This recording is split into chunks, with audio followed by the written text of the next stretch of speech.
It's a good day to brew, baby. What is up, YouTube? It's your boy Millzy, back with Hometown Commander. And per usual arrangement, it's time for some Millzy Brews. We're here to brew a deck for y'all. This week was my week of celebrating Kamigawa, releasing a year ago today, Kamigawa Neon Dynasty. And I think there's a lot of really cool things that came from Kamigawa. I can't talk about all of the cards that went into decks that I have and forged decks that I have. But I think the other commander, besides Ishin that we did earlier this week, that I really wanted to take a stab at because I think it represented stuff that caught my eye at the time when Kamigawa released. But of course, I didn't have Millzy Brews as a platform to do this, to make these episodes, to try to make these decks. So today's episode, we are brewing Hinata Dawn Crowned, a Jeskai spells deck that is very interesting. So let's get into it. 1 blue, red, white for a Kirin Spirit legendary creature, flying, trample, or flample. Spells you cast cost 1 less to cast for each target. Spells your opponents cast cost 1 more to cast for each target. That's a lot of rules. It's a lot of implications in just 2 lines of text. But the goal of the deck is to take spells that would normally cost us a good amount or a fair amount and reduce them in cost because we get them reduced for each target upon beyond the first. I think one of the best cards to demonstrate why Hinata can be really good is Magma Opus. This is an 8 mana instant that a lot of people would look at and go, well, this isn't very good. It doesn't get you any value. It's 8 mana. It doesn't do what you normally want for 8 mana commander. But I think once you realize that you can cast this with Hinata out for 2 mana, I think you start to realize what the benefit of its Hinata is. So it says it deals 4 damage divided as you choose among any number of targets. Well, for the purpose of this, we want to spread that 4 damage out between any 4 targets. That could be 1 to each opponent and 1 to a creature. That could be 1 to each of 4 different creatures. So that's 4 targets right now. So we're already getting reduced by 4 colors. Then it says tap 2 target permanents. Well, there we go. Now we're up to 6 targets that we have to decide on cast. That eliminates that 6 colors. Now we're just down to blue-red, and we get to create a 4/4 elemental creature token and draw 2 cards for free. So you could start to see what the goal of this deck is, to take these massive spells that are going to be expensive if you're trying to use them otherwise, but use them to our advantage. So what I want to do is kind of explain what approach I took to the deck, because I think that's pretty important. It's pretty easy to just slam 35x spells into this deck that you think are half decent and try to make it work. But I think for spell slinging decks, we need more nuance than that. We can't just dump a ton of spells in and just expect the deck to function. I think I learned a lot of that lesson with my Kess deck, which will be coming up. We'll talk about some more of that on the channel soon. What I tried to do here is split us down 2 routes. One is going to be getting these spells for cheap, using the advantage, and having a chance to potentially burn our opponents out with some big spells. The second route we're going to go is a spell slinging, a value engine where either we're dealing damage to our opponents or making tokens going wide. I think we still need to do something to win the game. And I think Jeskai's very good at this spell slinging token plan. We saw Kaikar a couple years ago do a very similar thing. And I think Kaikar fits very well into the 99 of this deck as a kind of mini commander if we have Hinata removed too many times. But also it gives us tokens as we cast spells. We're playing Third Path Iconoclast, Monastery Mentor, and those 4 are giving us tokens when we cast. We have Spark Double and Sakashima as copies of any of those creatures or as copies of Hinata. Magnus the Red, going to drop our spells down in cost for each token we control. The cool part here is the more tokens we control, the cheaper our spells are going to be with the Hinata reduction. And then for some of the spells, they're going to get down to even closer to just mana pips. Battlefield Thaumaturge says each instant or sorcery you cast costs 1 less to catch for each creature it targets. Well, this is cool because this can kind of help us reduce the cast even more for some of the spells in our deck. We're playing the Displacer Kit and Dockside combo to give us lots of mana. Exalter Flame at Shinich will deal damage whenever we cast spells, but the cool part is at the beginning of our upkeep, we get a random card back from our graveyard to our hand. We're playing the Leer to cast spells out of our graveyard. That way we get 2 uses out of them. And we get to do that, cast them out of our hand, they go into the graveyard, then we can flash them back with Leer. The cool part here is it prevents our spells from getting countered. It's going to let us use those spell again, get those values. Stormkill Artist is going to get us treasure tokens, which is going to keep pushing our kind of slinging spells plan forward. Make sure that we always have enough value to keep casting. And I think at the end of the day, the problem with one of these spell slinging decks is it's easy to build a list on paper, right? It's easy to say, well, I'm going to have these 10 spell singing damages. I'm going to play the Electrostatic Field. I'm going to play the Gutter Staff. I'm going to play these 10 creatures that deal damage. I'm going to play all these spells. I'm going to play this, play these mana rocks, ship it. Well, the problem is that more often than not in a game of Commander, you're not going to see everything you expect to see. And so my goal with this deck is to keep it two ways, have the big damage stuff on the top end, but also just try to have a bunch of messing with our opponents and gaining value on our end so that way, no matter what we draw, we can make sure that we're always consistently pushing forward. We're playing two Planeswalkers, playing Saheeli, Sublime Artificer, which is going to give us a artifact creature token every time we cast a spell. It's just going to be helpful. It also gives us chump blockers. It gives us ways to protect ourselves. And the second is Teferi, trying to shut down our opponents from casting spells on our turn, and then giving us the ability to play sorceries at flash speed, which I think could come in a lot of importance in this deck, just due to some of the sorceries that we had. So we talked about our Planeswalkers, we talked about our creatures. Let's get into the spells, because at the end of the day, we're a spell slinging deck. And I think I tried my best to pick a suite of spells here that cover damage, advantage, protection, removal, and tried to sum it all up in one. So let's go through our sorceries. Crackle with Power.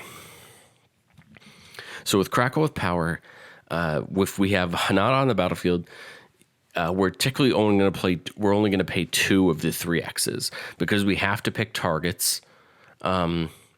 We want to make sure we have enough targets. That's going to be the downside, I guess, now that I think about it, is if you put X too high, you have to make sure that you have enough targets for each of the X's. If not, you'll have to pay some more of it. But I think that's okay.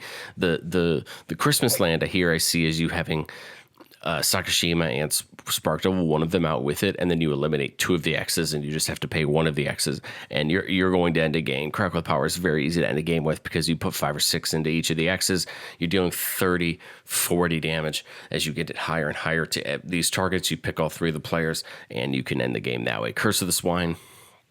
Going to come down, just be double blue with Hinata out, take out a bunch of creatures. Their opponent gets boar tokens, but we want to go after those important things, especially the things that they can't get back. It's always still good to remove someone's commander if it's the problem, but I think where exile removal works best is when you're removing something that an opponent can't get back, that they were hoping to reanimate if somebody board wipes or whatever. Those are the things that we want to take out. And Curse of the Swine is really cool because it has no max on the X. The max on the X is just all the creatures our opponents control. Get rid of all of them. Give them 2/2 boars that hopefully they can't do anything with. Distorting Wake. The cool part about Distorting Wake here is that because of the target, we can pick every non-land permanence our opponents control for the X and only have to pay triple blue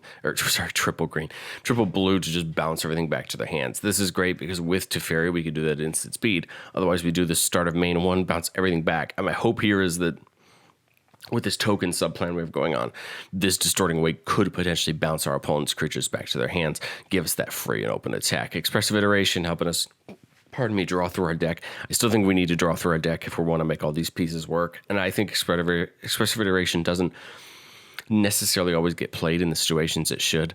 I think this card is probably an auto-include in any blue-red spell-slinging deck. It just does a lot of really good things, and I think it fits perfectly. Faithless Looting. We know we have Leer, so we can probably get away with pitching for some things if we need to.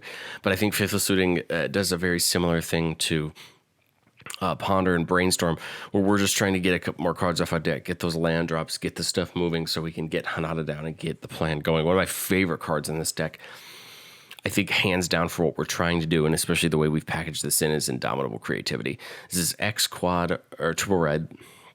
Destroy X target artifacts or creatures. For each permanent destroyed this way, its controller reveals cards from the top of their library until an artifact or creature is revealed and exiles that card. Those players put the exiled cards onto the battlefield, then shuffle their libraries. The really cool part about Indomitable Creativity is I think we want to do it to ourselves. We want to target all these creature tokens we have, get rid of them, and then get any of our artifacts or any of our creatures from our library and put them on the battlefield. The more targets we have, the better this becomes. So the more tokens we have hanging around, the better this becomes.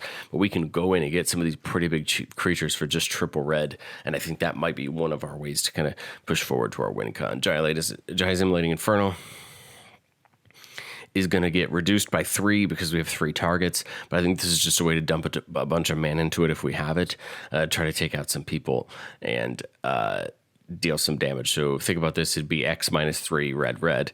We would just pay as much as we can into it, get it reduced by 3 since we have 3 targets, each of our opponents, and just let it rip. Jessica's Will going to get us some of that red mana, push us forward. Same thing with Mana Geyser. They're just going to help us get mana as we plan out our turns. Launch the Fleet looks like an odd card in here until you realize that it says it costs 1 more to cast for each target beyond the first. So we're only going to have to pay white mana for this. Until end of turn, any number of card creatures gain whenever this creature attacks. Make a 1/1 soldier. It's also tapped and attacking. Pick our entire board for just 1 mana, swing, get all the creatures replaced, and then we can always do something at instant speed with them for shenanigans if we have to. But I think the best part here is we just double the amount of tokens we have, basically. Swing out unless we don't have good attacks and generate more value. We are playing Phyrexian Altar to try to take advantage of some extra tokens we have for mana, as well as Sorcerer class. Take advantage of tapping those tokens for mana as well, for instance, sorcery. So we're still trying to give ourselves some value. It's not just making the tokens and swinging, but I think it's a part of the game plan that's going to help. Mass Manipulation, one of those great spells in this deck, because instead of being 2 X's and 4 blue, it just ends up being 1 X and 4 blue with Hinata out, which is going to be a lot easier to take your opponent's most important things. And then we're playing the Temp and the Time Warp just to take a few extra turns. I think once we get our board built up, take a big swing, take an extra turn, get built up more, take another swing, I think we'll be in a good spot and we can push for more advantage. Getting into the instance, Arcane Denial becomes a 1 mana counterspell because of the way Hinata is written, which I think becomes really good. I thought about adding Negate as well,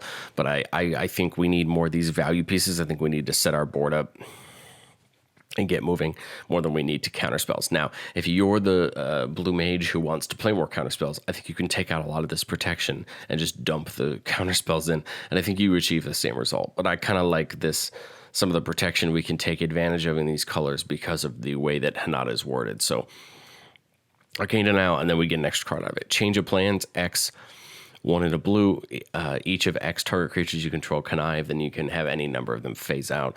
The cool part is here, this is a 1 in a blue, every single creature we control phases out if we want them to.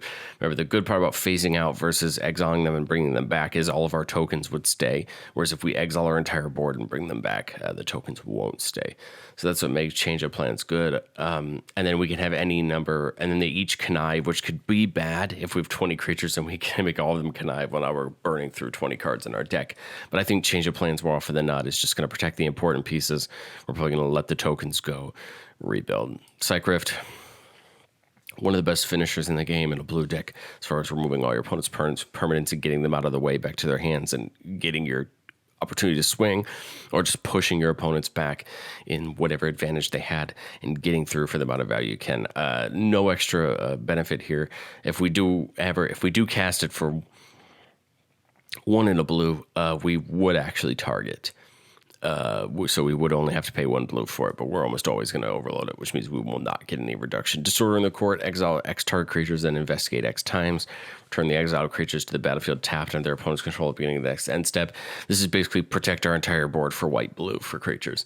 I think this just makes a ton of sense. It protects all of our creatures, and I think that's what we're going to need to do at the end of the day to survive winning a game. We got to get our board set up and protect it. Now, the bad part, just like I talked about Change of Plans, is this is going to get rid of our tokens, but I think we have to be okay with that. I think we have to protect the important pieces, let the tokens go, and rebuild. Same thing with Eerie and Elude. With all of our creatures we choose, this is only going to go down to 1 white for protection. We exile all of our creatures again. We lose the tokens, but I think we keep the important things. That's the theme of this protection game, is we keep the important stuff if we can. If we have to, but if we can, we protect everything else. E-Tutor is going to go at us any of the artifacts or enchantments we're going to talk about in a second. Helad's Intervention is mainly on there for that first piece, destroy X target artifacts or enchantments. We can pretty much get rid of all our opponent's artifacts and enchantments for just double white. The longer we go into this game, the better. And the best part is at instant speed. So what we can do is wait until the combo starts, wait until things are happening, respond with this, get it out of the way. We talked about Magnum Opus. Marsh of Swirling Mist. For blue mana, we can actually phase out the entire board if we wanted to mess with our opponents. But I think more often than not, we're just going to phase out our stuff from a board wipe. We're trying to mess with our opponent's combos by just phasing out the right things at the right times. This seems kind of fun, and for only having to do it for 1 blue mana seems pretty good. A Mystical Tutor to get what we might need, Path and Swords for some removal, and then Sublime Epiphany is kind of cool. Because when you look at its abilities, you realize that that you can get this down to pretty cheap. So if we did all 5, which I doubt we would ever do, we'd get this for double blue. I think more often than not, we could probably do this for just double blue and respond to counter a spell, which would drop it down by 1, return a target non-land permanent to its owner's hand, which would drop it down by 2, create a token that's a copy of target creature you control, which would bring it down by 3, and then target ourselves to draw cards. So that would bring it down by 4 colorless, getting it down to double blue. Sublime Epiphany seems pretty cool in this deck to do what we want it to do. And then the best part is, with Lear, we could flash Sublime Epiphany back, which makes it even better. Getting into the artifacts, you're seeing a lot of mana rocks because at the end of the day, it's what we really need.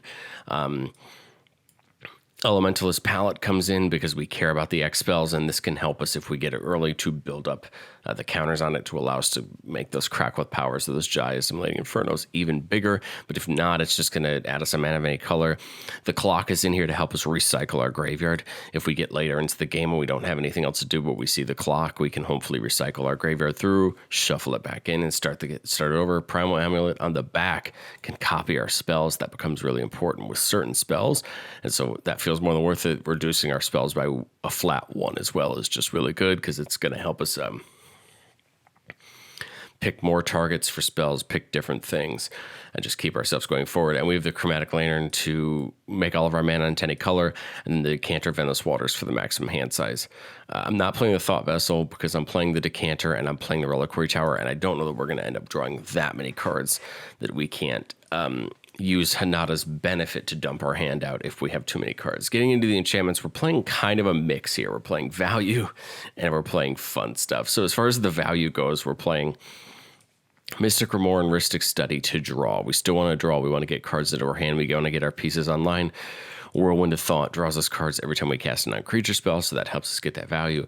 And then Smothering Tide gives us, of course, tokens, treasure tokens on our opponent's drawing cards. So these are the things that are going to help us net value, either on our opponent's turns or in doing things we do. We talked about Sorcerer class, letting our creatures tap for mana for spells on level 2, for instance, sorceries. But we also have Shark Typhoon, which is going to make us tokens whenever we cast spells. This is great because it's keeping this token theme going. It's going to help us out with that. Leyline of Anticipation will let us cast anything as though it had flash, and that's pretty good. I think that's going to come into handy if we can get this thing down quick. Metallurgic Summonings, doing the same thing as Shark Typhoon, getting us tokens. Metallurgic Summonings is only instant or sorceries, whereas Shark Typhoon is anything, which makes it pretty good. Jeskai Ascendancy can let us loot, draw, and discard 1 when we cast a spell if we want to, but the best part is when we cast a non-creature spell, creatures we control get +1/+1 until end of turn, and then we untap them. So if we're tapping them with Sorcerer class or anything else, we get to untap them and keep pumping them and using them, and then Double Vision the first instant or sorcery we cast each turn we copy. This, I think, is just a really interesting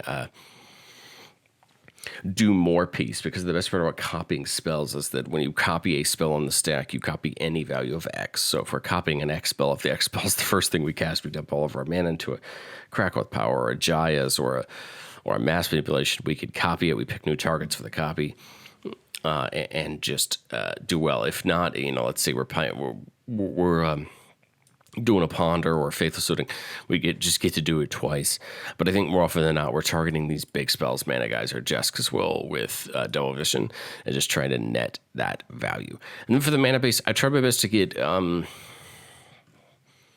aggressive in the places I could and try to give us a good range of colors.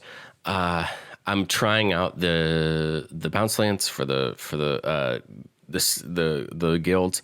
I want to see if they'll do any good in a mana base like this. I think more often than not, we want that. We won't want that mana. So I think that could be interesting.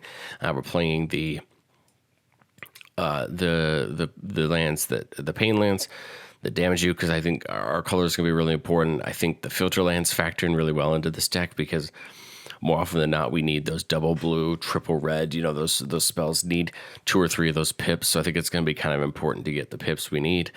We're playing our fetches and shocks like normal. We're playing the Innistrad lands. We're playing the check lands.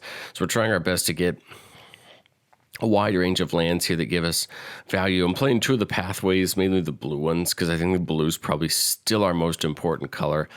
If we come down and look at that, we are 56% into blue. So I think at the end of the day, blue still is the most important, which is why at the worst case scenario, both these pathways can come in on blue.